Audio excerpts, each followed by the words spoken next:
Ryan Reynolds here from Mint Mobile. I don't know if you knew this, but anyone can get the same premium wireless for $15 a month plan that I've been enjoying. It's not just for celebrities. So do like I did and have one of your assistants switch you to Mint Mobile today. I'm told it's super easy to do at mintmobile.com/switch. Upfront payment of $45 for 3-month plan, equivalent to $15 per month required. Intro rate first 3 months only, then full price plan options available. Taxes and fees extra. See full terms at mintmobile.com. The Stone Zone on the Red Apple Podcast Network. And we're back in the Stone Zone. Joining us now is Sam Antar. Sam Antar is a fraud investigator. He is the editor and publisher of whitecollarfraud.com. His career has had an interesting trajectory. He himself was once convicted in one of the largest security frauds in American history, paid his debts to society, and after getting out of prison, has dedicated his life to helping law firms, governments, and others ferret out corruption in both public and private entities. He's one of the sharpest investigators and analysts I have ever met. You should check out his website, whitecollarfraud.com. It was Sam Antar and another documentary filmmaker and investigative journalist, Joel Gilbert, who uncovered an indisputable series of acts of mortgage fraud by New York Attorney General Letitia James.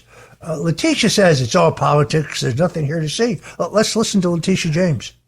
I went to Howard University that overturned legal segregation in this country.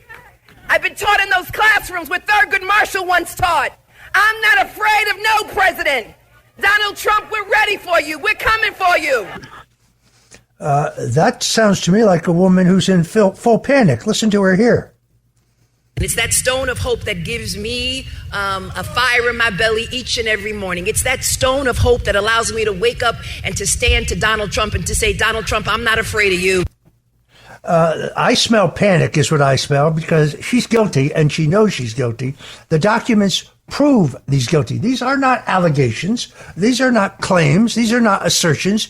This is whole solid documentation. These are sworn documents. Sam, if I did what you have proven she did, well, they'd be charging me. So, Sam, tell us about this pattern of fraud that you have detected. Okay. What happens is she was buying a property in Norfolk, West Virginia with her niece. And the property was purchased as joint tenancy with rights of survivorship. When she originally was purchasing the property, she claims, she shows an email whereby she did not want the property to be her primary residence. That was on August 2nd or 3rd, 2023. But 14 days later, she signs a power of attorney saying that she intends to occupy the premises with her niece as their primary residence. And that document was witnessed by two key people in her office, one who happens to be the Deputy Attorney General of New York. The mortgage eventually closes based upon the power of attorney that she's going to occupy the property, but she never occupies the property. The other item is that this was done a few weeks before the Trump trial, where she's suing Donald Trump for mortgage fraud. So when she signs that power of attorney, she claims it was a mistake. So she never intended to occupy in Virginia. She claims, okay, if that's the case then, okay, why wasn't the loan corrected? Why wasn't the rate reset higher?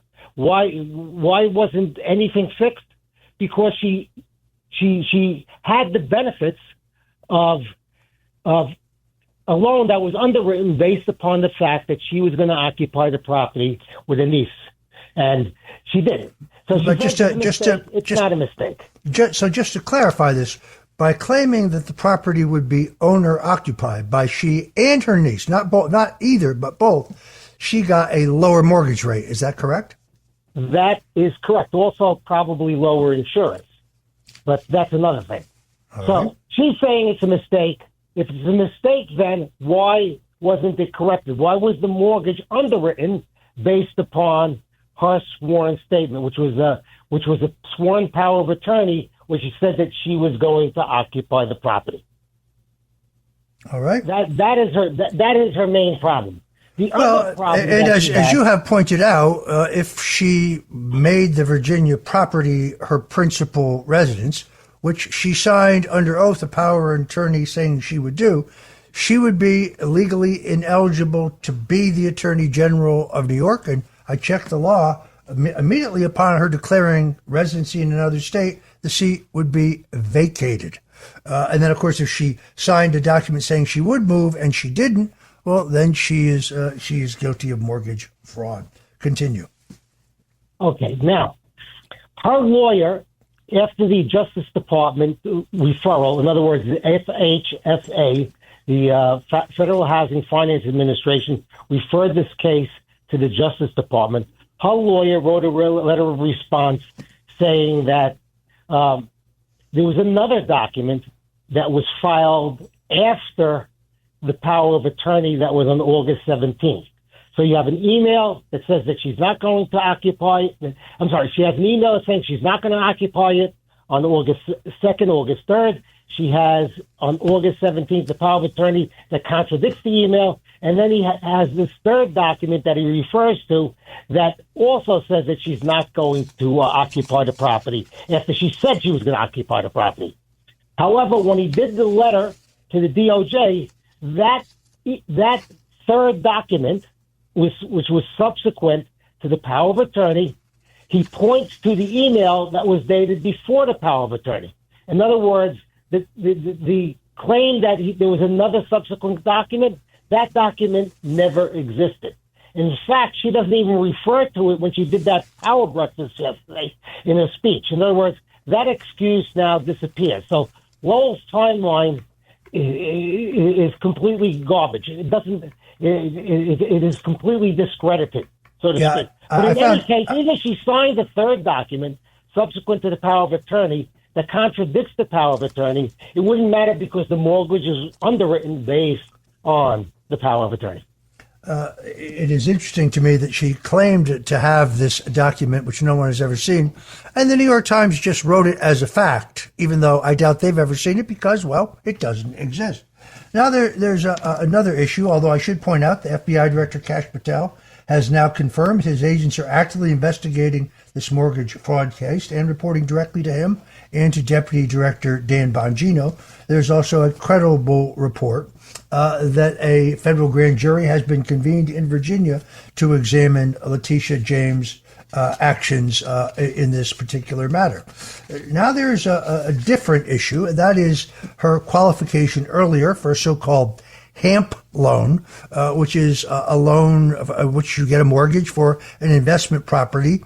But as I understand it, it's an investment property that has to be 4 units and under rental properties, which she claimed. But didn't you and documentary filmmaker, investigative reporter Joel Gilbert visit that property so you could examine with your own eyes whether it was 4 units or 5? We visited the property. Joel, first of all, let me just say this. Joel was the one that uncovered the HAMP fraud. We visited the property, and we saw that there was 5 doorbells, one for each apartment. Also, when I got the Con Ed records, there was 1 electric meter for each of the 5 apartments, plus a common area. And, of course, the certificate of occupancy, which is the ruling document, says it's 5 units. Now, right after that, somebody had filed a complaint with the Department of Building saying that the building is not in conformance with the certificate of occupancy. In other words, there's 4 units that she claims instead of 5 units that the certificate of occupancy says. Well, the buildings department went there and inspected it and said there's 5 units, everything is fine. In other words, they don't know that she's misrepresenting it as 4 units. So she's fried on that one too. Once again, she's able to qualify for this mortgage rate based on a false statement. If you're just tuning in, we're talking to Sam Antar. You can check out his reporting at whitecollarfraud.com. This is a perfect example of no person being above the law. That includes New York Attorney General Tish James. When we come back, we're going to talk about the fact that Tish and the New York Democrats think that you, the taxpayer, should pick up the tab for her legal defense, even though these actions have nothing to do with her official duties. We'll be right back with Sam Antar right here in the Stone Zone. So whatever you do, don't go away. We'll be right back in the zone. And we're back in the Stone Zone. Talk about the law of unintended consequences.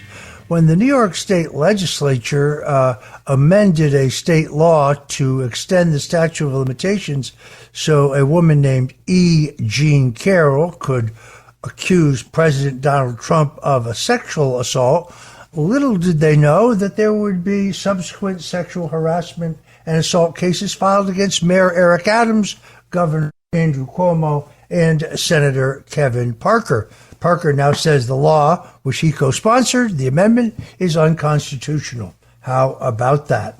Letitia James is trying to use this crucible to raise money. She has a new fundraising appeal out. She's going to need the money for her legal defense because it appears that New York State Republicans have blocked legislation in which Governor Kathy Hochul and the New York Democrats wanted the New York taxpayers to pay for Letitia James' legal defense, even though these actions, as outlined by Sam Antar here today in the Stone Zone, have nothing to do with her official duties. It has to do with her own personal conduct and I would say at this point, a 22-year span of 10 different mortgage applications, every single one of which has some material problem. And then, Sam, there's the question of her public filings. As an elected official, she has required public filings about her own finances, but sometimes she shows rent from these properties on her disclosures. Other years that disappears, then it reappears a year later. Her filings appear to me to be a mess, no? Yes, that is correct. Take, for instance, every year she has to file an ethics form with the New York State Board of Elections. And that form has a financial statement that's attached to it. Now, how many assets she has, how many liabilities she has, certain things she doesn't have to disclose, but let's talk about what she has to disclose. Okay. She has 2 properties in Virginia. One is the one that she intended to make a primary residence that she didn't. That's the subject of a major fraud investigation by the DOJ. That property is nowhere to be found on her financial statements, and it's supposed to be there. The mortgage is nowhere to be found on her financial statements, and it's supposed to be there too. There's another Virginia property where the property is listed on her financial statements, but the mortgage that she took out when she bought the property is not listed on her financial statements, but there are 2 mortgages that are not in the property records that are listed on her financial statements. So in that property, she lists 2 mortgages that don't appear in the property records, and 1 mortgage that does appear in the property records is not on the financial disclosure. And then you have the Brooklyn property also that she has, where there's 1 property that she lists on her financial disclosures. It's nowhere to be found on any property databases. She, of course, claims that this is all about retaliation. It's all about revenge. In all honesty, there's a great editorial in the New York Post as to what the delay is in Trump's appeal of the unprecedented prosecution of Donald Trump by Letitia James. Remember, she claimed that he inflated the value of his assets in order to get commercial real estate development loans, all of which were paid back on time and in full. In fact, those making the loans made $40 million in interest. Every one of them said that they would be willing to do business with him again. They, of course, were not permitted to testify at that rigged trial. I don't know a single lawyer who doesn't believe that I think it is a $580 million, judgment against be reversed. So, yes, there is lawfare. There is a politically motivated prosecution, but it isn't by Donald Trump. It is by Letitia James. I think that decision gets reversed, and I think it gets reversed soon, although I'm beginning to wonder what's taking so long. Also, one has to give credit to Bill Pulte, who is the chairman of the Federal Home Finance Agency. His investigators went out to confirm everything that Joel Gilbert has publicly reported. And by the way, if you go to whitecollarfraud.com, you can see that he links to all of the actual documents. So you have to take his word for it. You can see it right there in black and white. But upon finishing the investigation by FHFA, he sent a letter to the Department of Justice recommending criminal charges. And we now know that there is both an FBI investigation and a Virginia-based grand jury has been impaneled. Also, as I said earlier in the show, sources tell me that there is now a federal investigation into whether Letitia James, as well as the Biden Justice Department, looked the other way at a New York financial institution that was violating Iranian sanctions. We're not talking about hundreds of thousands of dollars here. We're talking about tens of millions of dollars. I expect that story to break any day now. Once again, she's going to claim this is retaliation or this is revenge. No, this is a rebalancing of the scales of justice so that we have one justice system, not two, and that all public officials are treated equally. In the end, Letitia James, she can go with the fiery rhetoric. I'm not afraid of no Donald Trump, no President Donald Trump. This woman is university educated, talking like a ghetto rat. This is, I guess, part of the idiom. It's not going to work. This is not a political prosecution. Again, you can go to the documents at whitecollarfraud.com and see that everything Sam Antar has discussed with us today is accurate. A final point here. We only have about 2 minutes. Joel, Sam, you also found that there was a lot of missing documentation regarding her state expense account, that she had used a charter service to fly on the taxpayer's dime, but there was no documentation about whether those flights were to go to political events. Tell us about that. Six flights, $41,000, 3 to 4 of which we can identify that took place during political events. I sent out a FOIA request, Freedom of Information Law request, to both the New York State Attorney General's office and the New York State Controller's office. Now, the Controller's office gets back to me. There's no documents. I appeal. They say there's no documents. All they give me is a spreadsheet. I say, where's the contracts that are listed on the spreadsheet? Where are the contracts? There's no contracts. In other words, 0, 0, 0. Her office now needs an extra 2 months to accumulate the documents, if they have the documents. Now, how can the controller of the state of New York not have any documents? Flight manifests, trip documents, nothing. 0 documents pertaining to these 6 trips. It mind boggles me to think that they don't have the documents. Now, what's going to happen is all of these flights, they have to, the charter carrier has to keep records, and the feds are going to get it from the charter carrier when they continue their investigation. So this thing is going to get much more wire. It's going to not just involve mortgage fraud. It's going to involve mail fraud with financial filings with New York State. It's going to also involve possible campaign funds, government theft of funds that she took from the government to pay for campaign funds.